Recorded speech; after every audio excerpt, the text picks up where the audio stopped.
তিনজন আর আমার রুমে আসছে একজন। আমার চাচা সমানে চিৎকার করতেছে, এত বড় মানুষ কোনো অবস্থাতেই ওরা আমার তো অনেক কি চলতেছিল ওরাই জানে, আমি জানি না। তারপর হঠাৎ করে ওর কোনো শব্দ পাই না, কি ব্যাপার ওর শব্দ পাই না কেন, একদম নিশ্চুপ, কোনো শব্দ নেই, সাউন্ড নাই। তারপরে আমার কাছে ওই যে একটা দাঁড়াই ছিল আমাকে পাহারা দিতেছে, ও আমাকে করলো কি বাইরে ফেলো, আমার মুখ বাঁধলো, হাত বাঁধলো, পা বাঁধলো, বাইরে আমার এমনি করে ধাক্কা এনে উপর করে শোয়া ছিল খাটে। আমি বলছি যে দেখ বাবা, আমি তো একটা ক্যান্সারের রুগী, আমাকে বাইরে না, আমার বয়স্ক মানুষ শুনবো না। তারপর দরজা লক করে দিল, ওদিকে দরজা লক করে বাড়ি গেল গিয়া এইগুলি তো খুললোই, আমাকে এসে বললো চাবি দেই, কোথায় কি আছে দে। আমি জানি তো কিছু জানি না, যায় সব তছনছ করে ড্রয়ার আলমারি সব কাঠের আলমারি যা আছে সব তছনছ করে ভাঙছে। দুইটার সময় হঠাৎ শুয়ে আসি, এর মধ্যেই দরজা ভাঙার শব্দ, এবং শব্দ শোনার সাথেই আমার রুমে যায় 3-4 জন আমার অ্যাটাক করে, মানে আমাকে ধরে ফেলে, তারা উঠতে দেয় না নিঃশ্বাস থেকে। কে করতে করতেই আমার সঙ্গে দেখলাম যে তারা মুখোশ পরা 3 জন আমাদের বাঁধবার চেষ্টা করতে। তাদের 2জনের কাছে 2টা ছোড়া ছিল, আর একজনের কাছে ছিল একটা শাবল, ছোট্ট শাবল। আমি ওদের একটু পরাদস্ত করার জন্য আমি একটু ওর সঙ্গে পারাপারি করছি। ওই ছুরিটা টান দেবার সময় ছুরিটা আমার হাত ফেরিয়ে গেছে, 2টা আঙুল। তারপরে ওরা আমার হাত মুখ পা বেঁধে ফেলে,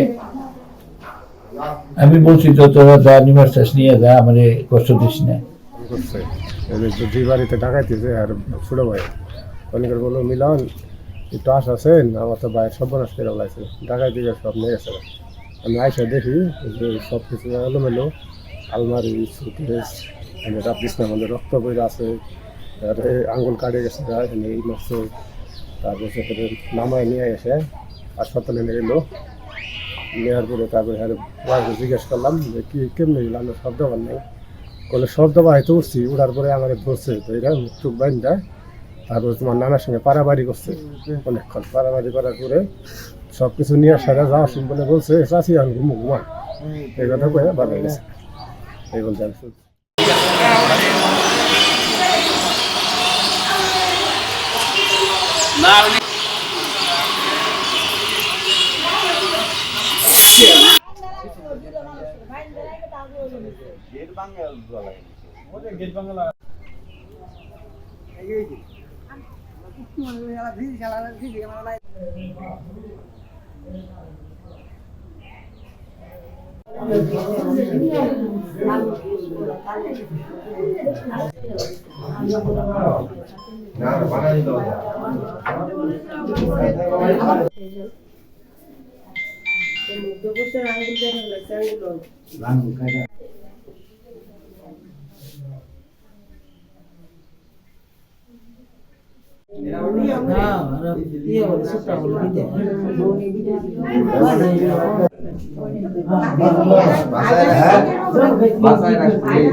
ছবি